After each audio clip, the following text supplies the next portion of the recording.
Assalamualaikum warahmatullahi wabarakatuh. Bertemu lagi dengan saya, Bu Feni.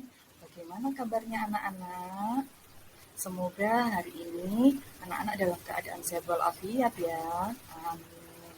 Pada kesempatan hari ini, Bu Feni akan menyampaikan materi tentang semangat beribadah dengan meyakini hari akhir. Selanjutnya adalah indikator. Dengan indikator ini, yang pertama membandingkan ciri-ciri iman kepada hari akhir. Yang kedua, mengkritisi makna iman kepada hari akhir. Untuk keterampilannya yang pertama, mempresentasikan kaitan antara beriman kepada hari akhir dengan perilaku jujur, bertanggung jawab, dan adil. Lalu yang kedua yaitu menulis kaitan antara beriman kepada hari akhir dengan perilaku jujur, bertanggung jawab, dan selanjutnya yaitu tujuan pembelajaran. Tujuan pembelajaran ini anak-anak nanti akan bisa yang pertama membandingkan ciri-ciri iman kepada hari akhir. Yang kedua, kalian nanti akan bisa mengkritisi makna iman kepada hari akhir. Untuk keterampilannya, kalian nanti akan bisa mempresentasikan kaitan antara beriman kepada hari akhir dengan perilaku jujur, bertanggung jawab, dan adil dengan baik. Selanjutnya, dari presentasi itu, kalian akan bisa menulis kaitan antara beriman kepada hari akhir dengan perilaku jujur, bertanggung jawab, dan adil dengan baik. Selanjutnya, ini adalah peta konsep ya anak-anak. Pada peta konsep ini, iman pada hari akhir, yang pertama kita pelajari adalah makna iman dari hari akhir. Yang kedua adalah gambaran hari akhir. Hari akhir itu seperti apa gitu. Selanjutnya hikmah beriman pada hari akhir.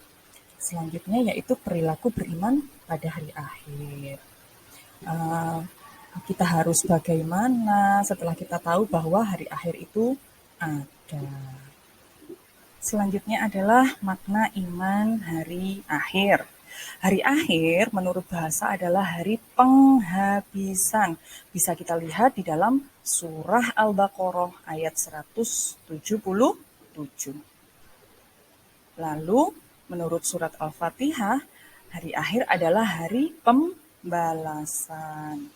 Sedangkan menurut istilah adalah hari akhir itu mulai hancurnya alam semesta berikut isinya dan berakhirnya kehidupan semua makhluk Allah. Hari akhir juga disebut hari kiamat. Hari kiamat yaitu hari penegakan hukum Allah yang seadil-adilnya. Bisa kita lihat di dalam Al-Quran surat Al-Mumtahanah ayat ke-3. Selanjutnya yaitu hari akhir menurut Al-Quran. Di sini ada yang namanya kiamat sugro atau kiamat kecil. Kiamat kecil adalah peristiwa datangnya kematian bagi semua makhluk termasuk manusia yang bersifat lokal dan individu. Itu bisa kita lihat di dalam Al-Quran surat Ali Imran. Selanjutnya bisa kita baca ya anak-anak Al-Quran surat Ali Imran ayat 185. Mari kita baca bersama-sama. Bismillahirrahmanirrahim. Kullu nafsin dha'iqatul maut wa innama tuwaffawna ujurakum yawmal qiyamah faman zuhziha 'anil nari wa udkhilal jannata faqad faz wa mal hayatud dunya illa mata'ul ghurur. Artinya, tiap-tiap yang berjiwa akan merasakan mati. Dan sesungguhnya pada hari kiamat sajalah disempurnakan pahalamu. Barang siapa dijauhkan dari neraka dan dimasukkan ke dalam surga, maka sungguh ia telah beruntung. Kehidupan dunia itu tidak lain hanyalah kesenangan yang memperdayakan. Jadi contoh dari kiamat sugro ini adalah sebuah kematian yang pasti akan dialami oleh semua makhluk hidup. Sebelum terjadinya kiamat, mereka yang telah mati akan mengalami proses awal kehidupan di akhirat yang disebut alam barzah. Apa itu alam barzah? Alam barzah adalah alam yang menjadi batas antara alam dunia dan alam akhirat. Pada masa itu, roh manusia sudah menyadari akan kebenaran janji Allah yang berada di dalam surat Al-Mu'minun ayat 99 sampai 100. Bahkan beberapa dari mereka sudah diperlihatkan neraka dan siksaannya. Selanjutnya yaitu kiamat kubro atau kiamat besar. Kiamat besar ini adalah peristiwa berakhirnya seluruh kehidupan makhluk dan hancur leburnya alam semesta secara total dan serentak. Bisa dilihat ya di dalam surat At-Takwir ayat 1 sampai 3. Bisa kita baca bersama-sama setelah ini. Mari kita baca bersama-sama anak-anak. Bismillahirrahmanirrahim. Idza syamsu kuwirat wa idan nujumu kadarat wa idal jibalu suyirat. Ya, artinya apabila matahari di gunung, apabila bintang-bintang berjatuhan, dan apabila gunung-gunung dihancurkan. Dari ayat ini, peristiwa kiamat merupakan kejadian yang sangat hebat, yaitu tatkala malaikat Israfil meniup sangkakala.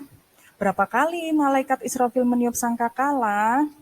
Oke, yang pertama, malaikat Israfil selalu memegang trompet suci yang terletak di bibirnya selama berabad-abad, hingga menunggu saja perintah dari Allah untuk meniupnya di hari kiamat.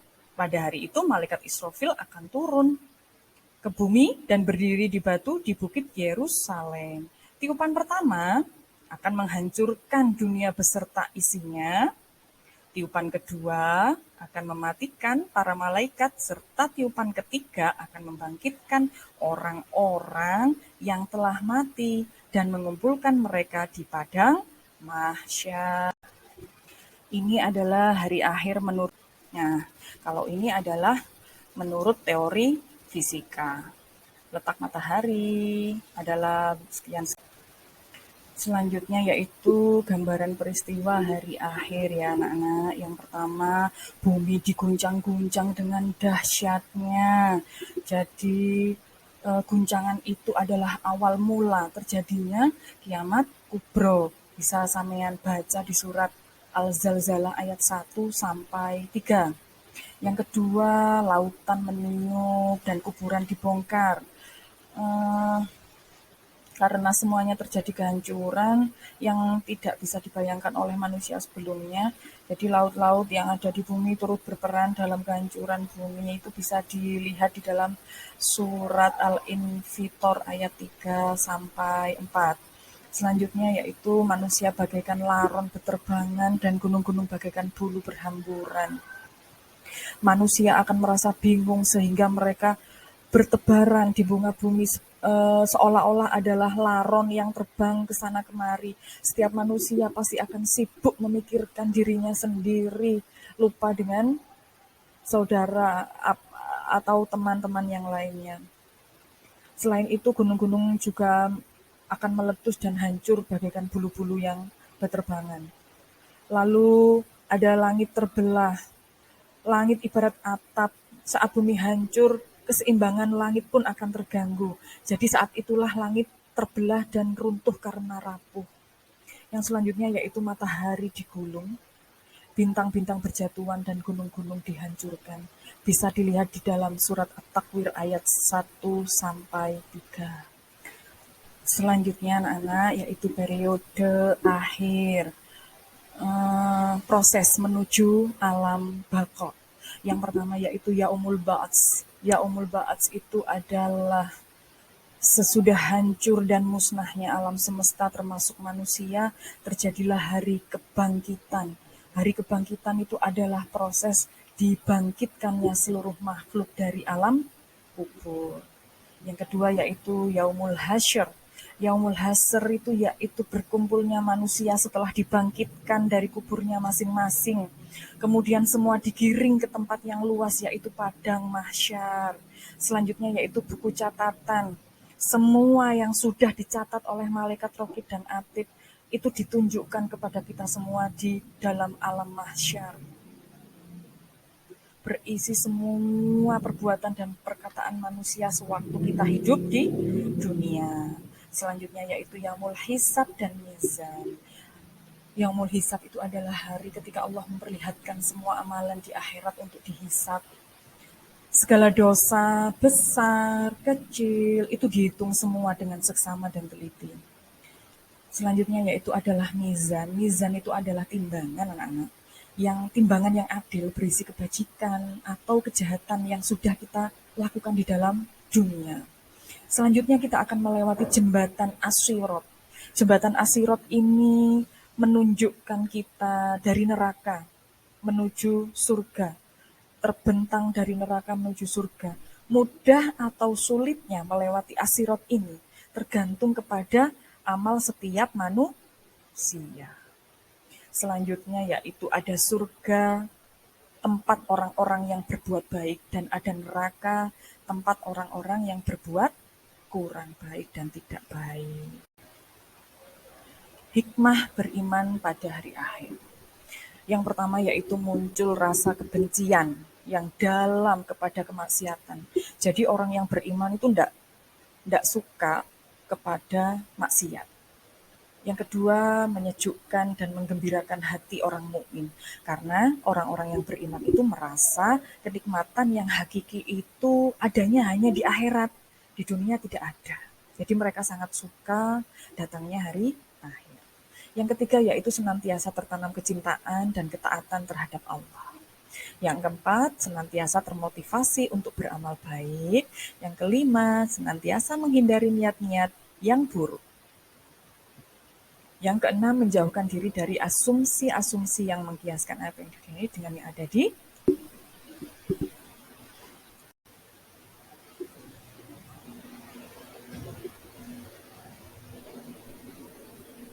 Baiklah anak-anak, yang selanjutnya yaitu perilaku beriman pada hari akhir. Yang pertama, kalian harus berperilaku jujur. Jujur itu tanda atau bukti bahwa kalian itu beriman kepada hari akhir. Muslim yang beriman pada hari akhir akan berperilaku jujur, baik dalam hati, perkataan, maupun perbuatan. Yang kedua yaitu bertanggung jawab. Yang ketiga, berperilaku adil dalam membagi waktu, beramal untuk masa depan, tidak melulu memikirkan dunia ya. Yang selanjutnya yaitu taat kepada Allah dan memilih teman yang baik. Saya ajari menyanyi ya anak-anak. Ini adalah lagu yang berjudul Tahapan Alam Bako. Lagunya itu seperti lagu Kalau Kau Suka Hati. Oke. Kita mulai pertama ya. 1, 2, 3. Yaumul Ba'ats, hari kebangkitan. Yaumul Hasyr, berkumpulnya manusia padang mahsyar. Kalau Yaumul Hisab atau Yaumul Mizan, Allah memperlihatkan semua amalan. Kalau As-Sirat adalah jembatan neraka surga. Yaumul Jaza, hari pembalasan. Orang yang baik kan masuk surga, orang yang tidak baik kan masuk neraka. Ya, begitu menyanyinya anak-anak supaya kalian cepat hafal dengan tahapan-tahapan di dalam alam bak